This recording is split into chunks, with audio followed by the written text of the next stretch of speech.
उसके बाद संचिका जो है 1,30,000 की संचिका अटकी पड़ी रही। साल भर तक वो आगे ही नहीं बढ़ी। वो माननीय तेजस्वी प्रसाद यादव जी ने कहा कि हम बजाबते डॉक्टर्स का, विशेषज्ञ डॉक्टर्स का और नर्सिंग स्टाफ का बजाबते दिया गया, लेकिन वो आगे नहीं बढ़ी फाइल। कहीं न कहीं मन में था कि हम लोग अलग होंगे तो फिर हम अपने समय में करेंगे, ऐसी मंशा रही। वहाँ पे सड़कें बदहाल स्थिति में, खासकर NH 106 107 है, अभी तक पूरा नहीं हुआ है, 25 साल से चल रहा है। हम लोग का सबका साथ सबका A to Z की पार्टी है। 17 साल बनाम 17 महीने का जो नैरेटिव है, 5 लाख नौकरी लगभग हम लोगों ने दी है। इसका लाभ मिलेगा हर जाति वर्ग के लोगों को। फ्री एंड फेयर एग्जामिनेशन हुआ, रिकॉर्ड 70 दिन में 2,10,000 नौकरी दी गई।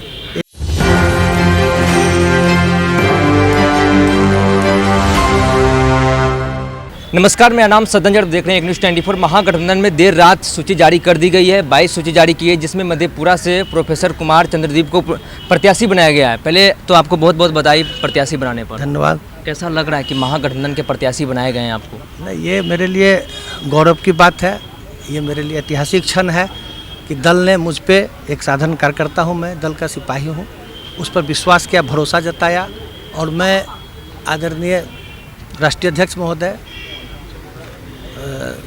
सर लालू प्रसाद यादव जी, आदरणीय नेता प्रतिपक्ष 13 करोड़ जनता के महानायक आदरणीय श्री तेजस्वी प्रसाद यादव जी, प्रदेश अध्यक्ष आदरणीय श्री जगदानंद सिंह और सभी शीर्ष नेताओं के प्रति हृदय से आभार प्रकट करता हूं कि मुझे सेलेक्ट किया गया। मैंने अपना बायोडाटा तक नहीं दिया था। ये दल के अंदर इंटरनल डेमोक्रेसी है कि जो काम करता है उसको बुला के टिकट दिया जाता है। मैंने बायोडाटा नहीं दिया था। मधेपुरा से आपको प्रत्याशी तो बनाया गया है। कि ये कहना चाहते हैं कि काम करिए, परफॉर्मेंस बेस्ड जो होता है वो यहाँ पे आपको मतलब कि प्रमोशन मिलता है या आपको इज्जत और सम्मान मिलता है। आपको मधेपुरा से प्रत्याशी बनाया गया। आपके विपक्ष में NDA के प्रत्याशी देवेश चंद्र यादव में क्या चुनौतियाँ होंगी उनसे आपको?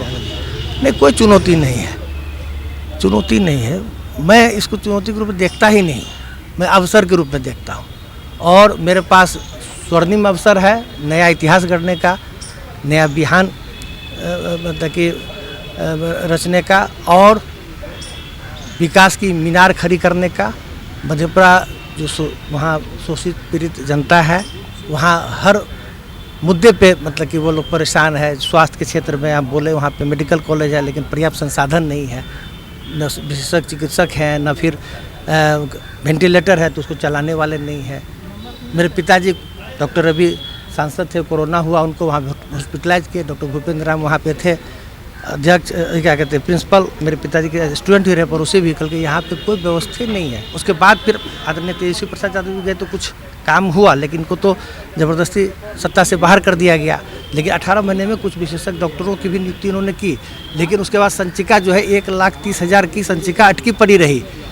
साल भर तक वो आगे ही नहीं बढ़ी। वो माननीय तेजस्वी प्रसाद यादव जी ने कहा कि हम बजाबते डॉक्टर्स का, विशेषज्ञ डॉक्टर्स का और नर्सिंग स्टाफ का बजाबते दिया गया, लेकिन वो आगे नहीं बढ़ी फाइल। कहीं न कहीं मन में था कि हम लोग अलग होंगे तो फिर हम अपने समय में करेंगे, ऐसी मंशा रही।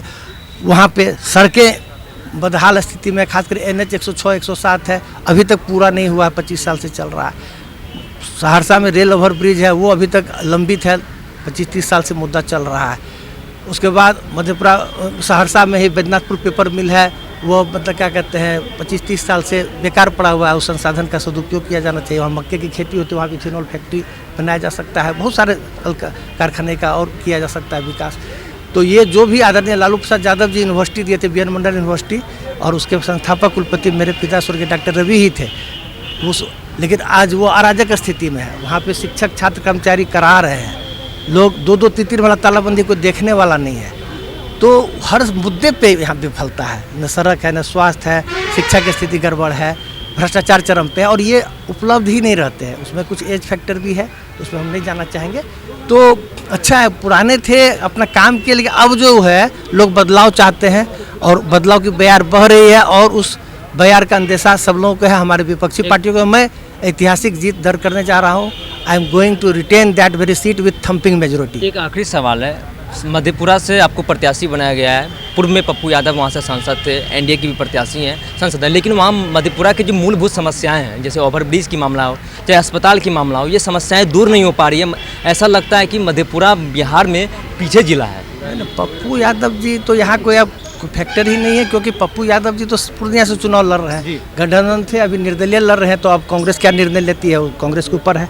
तो हम लोगों ने गठबंधन धर्म का पालन किया, कांग्रेस को सम्मानजनक सीट हम लोगों ने दिया, उस पर शीर्ष देते टिप्पणी करेंगे।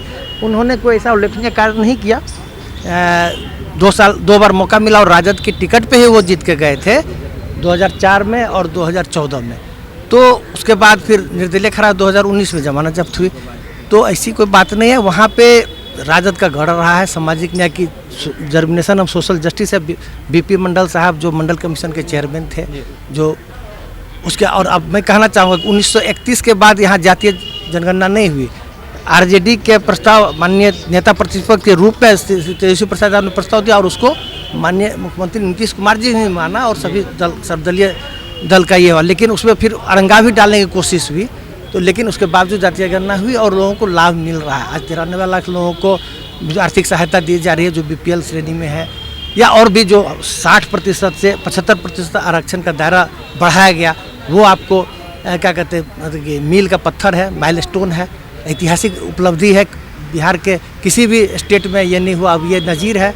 अब तो अगर इंडिया गठबंधन की सरकार बनेगी तो पूरे देश में जाति आधारित गणना की जाएगी। इसमें सबको, पिछड़ा, अति पिछड़ा, दलित, महादलित, सबको, और आर्थिक रूप से सवर्ण को भी, गरीब लोग को भी फायदा मिलने जा रहा है। सबको फायदा होगा इससे। हम लोग का सबका साथ सबका A to Z की पार्टी है। 17 साल बनाम 17 महीने का जो नैरेटिव है, 5 लाख नौकरी लगभग हम लोगों ने दी है। इसका लाभ मिलेगा हर जाति वर्ग के लोगों को। फ्री एंड फेयर एग्जामिनेशन हुआ, रिकॉर्ड 70 दिन में 2,10,000 नौकरी दी गई। इट इज एक record which has been recorded in the Guinness book of world record. तो वो हमारे माननीय नेता प्रतिपक्ष वर्तमान और तत्कालीन उप मुख्यमंत्री आदरणीय तेजस्वी प्रसाद यादव जी की बदौलत राष्ट्रीय जनता दल के साथ महागठबंधन सरकार की उपलब्धि है, एनडीए सरकार की उपलब्धि नहीं है। ठीक है ना, बहुत बहुत धन्यवाद। कुछ काम है आप सुन रहे थे। महागठबंधन के प्रत्याशी बनाए गए हैं मधेपुरा से प्रोफेसर कुमार चंद्रदीप को। इन्होंने अपने अपने दावे किए, अपने दावे किए कि हम रिकॉर्ड तोड़ जीत के आएंगे। उन्होंने लालू प्रसाद यादव की बड़ाई की कि हमारे सूची में नाम नहीं था लेकिन हमें उम्मीदवार बनाया गया। लेकिन सबके अपने अपने दावे हैं कि कौन जीत कर आएंगे, नहीं जीत कर आएंगे, ये जनता के हाथों में है। महागठबंधन की तरफ से इन्हें प्रत्याशी बनाया गया है मधेपुरा से। वहीं एनडीए की तरफ से प्रत्याशी भी बनाए गए हैं देवेश चंद्र यादव को, और इनको मधेपुरा से प्रत्याशी बनाया गया। इन्होंने साफ तौर पर कहा कि अगर हम जीत कर आते हैं तो मूलभूत समस्याएं जो हैं मधेपुरा का, उससे हम निजात दिलाएंगे जनता को। अगर सबके अपने अपने दावे हैं, क्या प्रतिक्रिया है आपकी कमेंट बॉक्स में बताइए और बने रहिए न्यूज़ 24 पर। मैं सहयोगी पिंटू के साथ, मैं सदन जी, पटना।